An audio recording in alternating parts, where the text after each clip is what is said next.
मोहिनी, सब देवगढ़ प्रांगण में तुम्हारी प्रतीक्षा कर रहे हैं। तो करने दो। मोहिनी की सौंदर्य और नृत्य के लिए थोड़ी प्रतीक्षा तो करनी ही होगी। ओहो, इतना अहंकार! देवराज तुम्हारे ऐसे व्यवहार से पहले ही नाराज हैं। देखो माया, मुझे किसी के क्रोध की कोई भय नहीं है। मैं इस स्वर्ग लोक की सबसे सुंदर अप्सरा हूँ।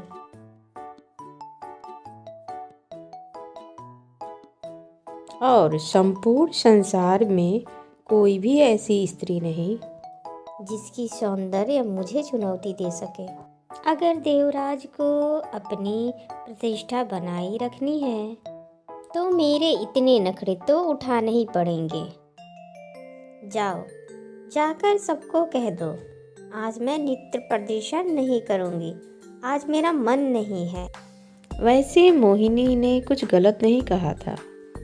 वास्तव में वह स्वर्ग लोक की सबसे सुंदर अप्सरा थी और नृत्य कला में भी उससे आगे कोई नहीं था। और मोहिनी को भी इस बात पर बहुत घमंड था। क्या मोहिनी की इतनी चेष्टा जो मुझे वो मना कर दे।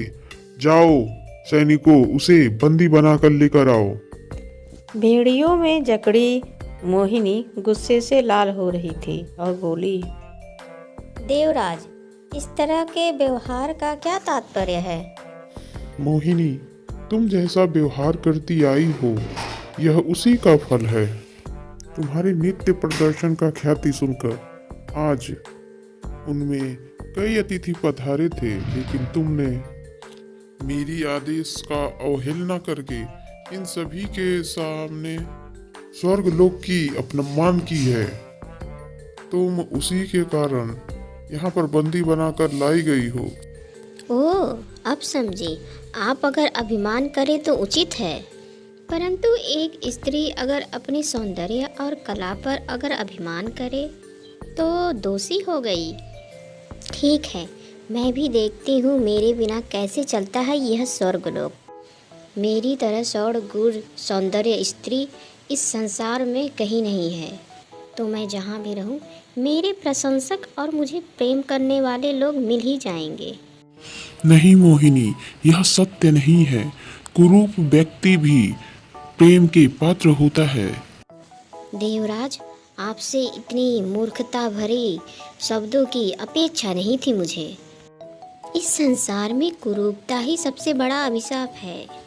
कोई भी स्त्री अगर कुरूप है तो उसका जीवन नरक के ही समान है। तो मोहिनी, तुम्हें इसी नर्क को ही भोगना होगा, क्योंकि तुम्हारी जैसी अहंकारी स्त्री के लिए स्वर्ग में कोई स्थान नहीं है। इतना कहकर देवराज ने मोहिनी को अप्सरा से एक बहुत ही बदसूरत महिला में बदल दिया। और जैसे ही मोहिनी को एहसास हुआ, वह देवराज के सामने फूट फूट कर रोने लगी। क्षमा क्षमा प्रभु, आप मुझे कुरूप होने से तो मृत्यु ही दे देते। नहीं मोहिनी, तुम्हें सत्य का ज्ञान हो, यह तुमको सजा तो भुगतना ही होगा। और जिस दिन तुम्हें इसी रूप में सच्चे प्रेम की प्राप्ति होगी, उस दिन वापस स्वर्ग भी आ सकोगी। मोहिनी गिड़गिड़ा रही थी, लेकिन देवराज इंद्र अपना फैसला सुना चुके थे। कोयले से काले रंग और उल्टी सीधी नाक नक्श, रूखे बाल, अजीबो गरीब नैन नक्श। देवराज ने मोहिनी को स्वर्गलोक से पृथ्वी लोक पर इंसानों के बीच भेज दिया, जहां अब मोहिनी दर दर के ठोकरे खाने लगी। भगवान के लिए मुझे कुछ खाने को दे दो। अच्छा, थोड़ा पानी ही पिला दो। ये चल हट यहाँ से। चेहरा तो देखो इसका, ऐसा लगता है कि कोई डरावनी चुड़ैल खड़ी है सामने। चल भाग यहाँ से। उस आदमी के हड़काने पर भी जब मोहिनी नहीं हटी तो उस आदमी ने उसे मारने के लिए एक मोटा स्टूल उठाया, जिसे देखकर मोहिनी डर गई और जाकर फुटपाथ पर बैठकर रोने लगी। इतना अपमान, बस ये तो नरक से भी बुरा है। मोहिनी हार चुकी थी। पहले तो सुंदरता खोने का दुख, और अब भूख और प्यास ने उसको पूरी तरह तोड़ दिया था। वह खुद को ख़त्म कर देना चाहती थी। इसी इरादे के साथ वह बीच सड़क के तरफ जाने लगी, जहाँ बहुत तेज़ ट्रैफिक चल रहा था। तभी एक आदमी आता है और कहता है, ये क्या कर रही हो? तुम देख नहीं सकती हो? बिना किसी को लिए सड़क पार कैसे कर रही हो? मैं अंधी नहीं हूँ। और तुमसे किसने कहा यहाँ पर आने के लिए? किसने कहा तुमको महान बनने को? मैं यहाँ सड़क के बीच में मन नहीं आई थी, लेकिन तुमने सब बर्बाद कर दिया। ये तुम क्या कह रही हो? इंसान का जीवन तो भगवान की दी हुई अनमोल उपहार है। ये तुम कैसे ख़त्म कर सकती हो? उपहार?